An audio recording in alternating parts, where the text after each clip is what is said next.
नमस्कार बाल दोस्तों।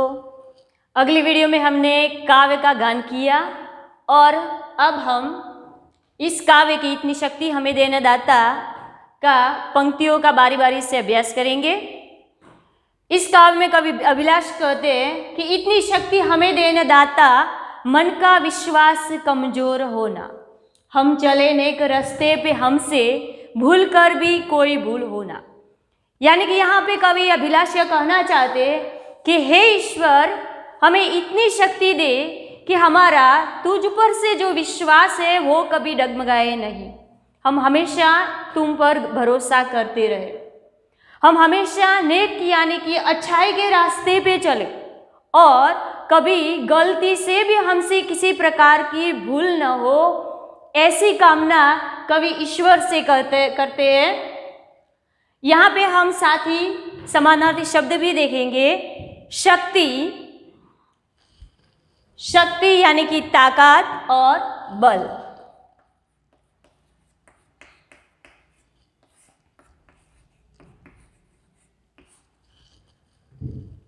दाता, दाता यानी कि देने वाला।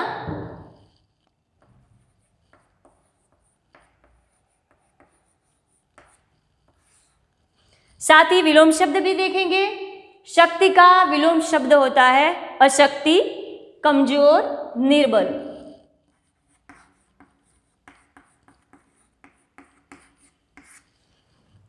दाता यानी देने वाला और उसका विलोम शब्द है याचक, याचक यानी कि मांगने वाला।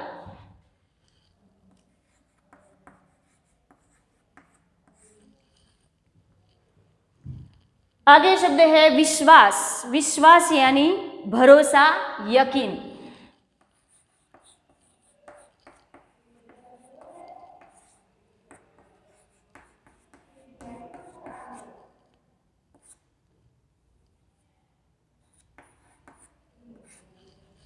विश्वास का विलोम शब्द है अविश्वास।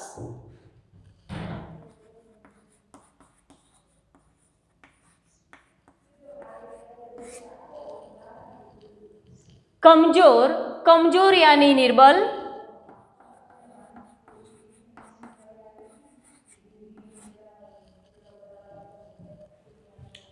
नेक यानी अच्छाई।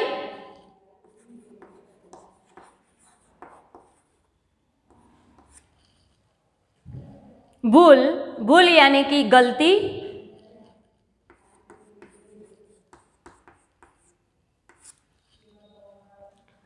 आगे देखते हैं। आगे कवि कहते हैं दूर अज्ञान के हो अंधेरे, दूर अज्ञान के हो अंधेरे, तू हमें ज्ञान की रोशनी दे। हर बुराई से बचते रहे हम, जितनी भी दे भली जिंदगी दे। यहाँ पे कवि अभिलाष ईश्वर से प्रार्थना करते हैं कि हे ईश्वर, हमारे हम में से जो अज्ञानता भरी हुई है वो हमारे मन से दूर हो। हम इस तत्व ज्ञान से, जीवन के ज्ञान से, ब्रह्म ज्ञान से अवगत नहीं है। वो अंधेरा हमारे मन से दूर हो और तू हमें ज्ञान की रोशनी दे, हमें वो परम सत्य ज्ञान दे। हर बुराई से बचते रहे। आसपास कई प्रकार के बैर, जुल्म, लड़ाई झगड़े, अत्याचार आदि है, तो हम उन बुराइयों से हमेशा बचते रहे, वो बुराई हमसे हमेशा दूर रहे। और जितनी भी दे, हमारी जिंदगी जितनी भी है, छोटी है या बड़ी है, लेकिन वह जिंदगी भली दे, अच्छी दे, सुंदर दे, ऐसी कवि अभिलाष ईश्वर से प्रार्थना करते हैं। आगे कहते हैं कि बैर हो ना किसी का किसी से। कवि ईश्वर से कहते हैं कि हमारी दुश्मनी किसी भी व्यक्ति से न हो। और आगे यह भी कहते हैं कि भावना मन में बदले की न हो। यानी कि कवि को यह आशंका है कि अगर हमारी किसी से दुश्मनी हो जाए तो कवि का कहना है कि अगर हमारी किसी से दुश्मनी हो जाए तो उसके प्रति बदले की यानी कि प्रतिशोध लेने की भावना हमारे मन में न हो। ऐसी प्रार्थना कवि ईश्वर से कहते हैं। शब्द आगे देखिए। अज्ञान, अज्ञान यानी कि ज्ञान का अभाव।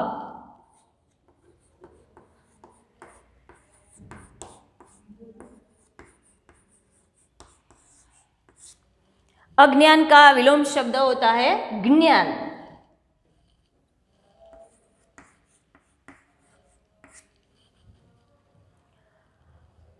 अंधेरा, अंधेरे का विलोम शब्द है रोशनी, सॉरी समानार्थी शब्द है तिमिर।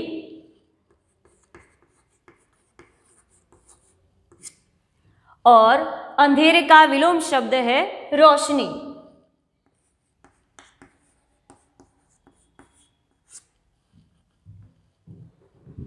भूल यानी कि गलती।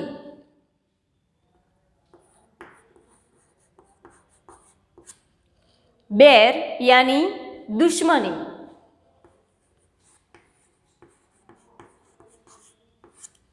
बैर का विलोम शब्द यहाँ पे है दोस्ती या मित्रता।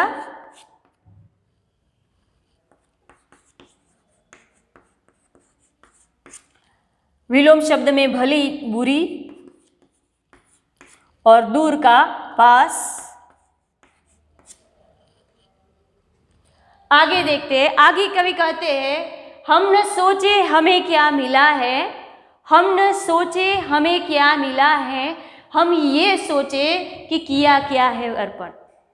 फूल खुशियों के बाटे सभी को, फूल खुशियों के बाटे सभी को, सबका जीवन ही बन जाए मधुबन। कवि कहते हैं कि हे ईश्वर, हम यह न सोचे कि हमें अन्य लोगों से क्या मिला है, सुख मिला, दुख मिला, दर्द मिली, खुशियाँ मिली, यह न सोचे। लेकिन कवि यह कहते कि हे ईश्वर, हम यह सोचे कि हमने दूसरों को क्या दिया, सुख दिया, दुख दिया या क्या किया, यह सोचे। आगे कवि कहते वह क्या देना चाहते हैं, तो कहते फूल खुशियों के बाटे सभी को। कवि दूसरों को क्या देना चाहते, खुशियों के फूल। खुशियों के फूल यानी कि अन्य लोगों के जीवन में खुशियाँ लाना चाहते हैं। वह चाहते हैं कि वे जहाँ भी जाए उनके आसपास खुशहाल और हंसता खिलता माहौल हो, यह उनकी चाह है। वह चाहते हैं कि सबका जीवन भी बन जाए मधुबन। मधुबन यानी कि बाग। बाग में फूल कैसे होते हैं, हंसते खिलते दिखाई देते हैं। तो उसी प्रकार कवि की यह इच्छा है कि वह जहाँ भी रहे उनके आसपास के लोग खुशहाल हो, और यही चाह वह ईश्वर से करते हैं। आगे कवि को कहते हैं कि अपनी करुणा का जल तू बहा के, अपनी करुणा का जल तू बहा के, कर दे हर पावन हर एक मन का कोना। तो हे ईश्वर, यह कार्य तभी संभव है जब तू अपनी करुणा यानी कि दया की से सबके मन को पावन या पवित्र बना दे। सबका मन पवित्र होगा तो अपने आप ही आसपास का वातावरण खुश और प्रसन्न होगा। और इसलिए कवि ईश्वर से यह कहते हैं कि तू अपनी दया से समग्र विश्व के लोगों के मन को पावन पवित्र बना दे, और यह ईश्वर ही कर सकता है। इसलिए कवि ईश्वर से यह प्रार्थना की गई है। शब्दार्थ देखेंगे। बदला, बदला यानी प्रतिशोध, सॉरी भावना यानी इच्छा, चाह। बदला यानी प्रतिशोध,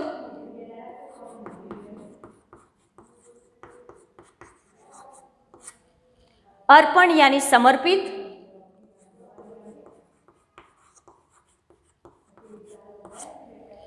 फूल यानी पुष्प कुसुम,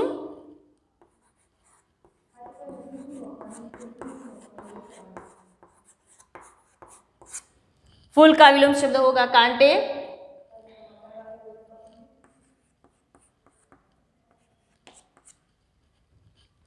खुशी तो गम विलोम शब्द, मधुवन यानी बाग, बगीचा, उद्यान, उपवन,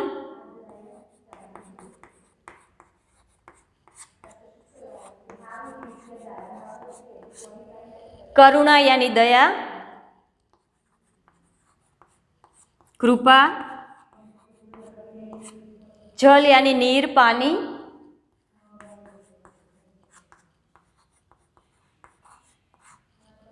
पावन यानी पवित्र,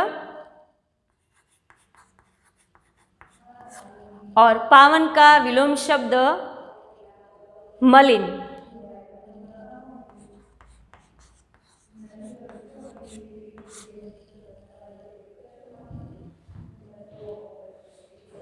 आगे काव्य देखते हैं। कवि का कहना है कि हम अंधेरे में है रोशनी दे, खोन दे खुद को ही दुश्मनी से, हम सजा पाए अपने किए की, मौत भी हो तो सहले खुशी से। कवि ईश्वर से कहते हैं कि आसपास के बैर झगड़ों में ही हम अपना जीवन व्यतीत न कर दे, एक दूसरे की दुश्मनी और प्रतिशोध में ही जीवन खत्म ना हो जाए। आगे कवि कहते हैं कि हमने जो गलती की है उसकी सजा हमें मिले, और उस सजा में अगर ईश्वर हमें मौत भी दे तो उसका सहर्ष स्वीकार करे, ऐसी क्षमता देने की ईश्वर से कवि कहते हैं, प्रार्थना करते हैं। कल जो गुजरा है फिर से न गुजरे, कल जो गुजरा है फिर से न गुजरे, आने वाला वो कल ऐसा होना। कवि कहते हैं कि जो हमारा भूतकाल था उसमें कई बुरी घटनाएं हैं, वह घट चुकी है, वो आने वाले भविष्य में न हो फिर से, ऐसी ईश्वर से प्रार्थना करते हैं। आगे कहते हैं हर तरफ जुल्म है बेबसी है, हर तरफ जुल्म है बेबसी है, सहमा सहमा सा हर आदमी है। कवि कहते हैं कि हमारे आसपास अत्याचार, अन्याय और कई प्रकार के जुल्म है, और उन अत्याचारों से आम इंसान डरा डरा हुआ सा, सहमा सहमा सा हुआ है। तो इससे कवि कहते हैं कि हे ईश्वर, पाप का बोझ बढ़ता ही जाए, आसपास पाप बढ़ रहा है, दिन प्रतिदिन पाप में बढ़ोतरी हो रही है। तो हे ईश्वर, कवि कहते हैं कि जाने कैसे ये धरती थमी, किस प्रकार से यह सारा बोझ लेके ये धरती थमी हुई है, रुकी हुई है। कठिन शब्द देखते हैं। खुद यानी स्वयं,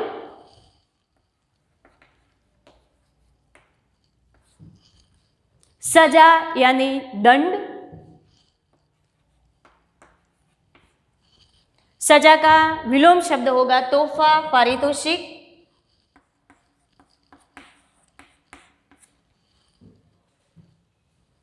मौत यानी मृत्यु,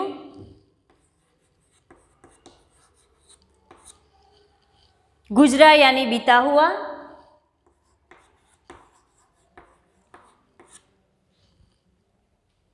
जुल्म यानी अत्याचार, गुजरा यानी बीता हुआ,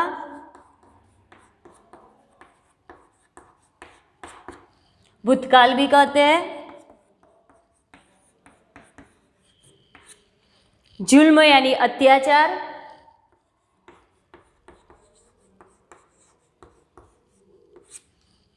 बेबसी यानी लाचारी,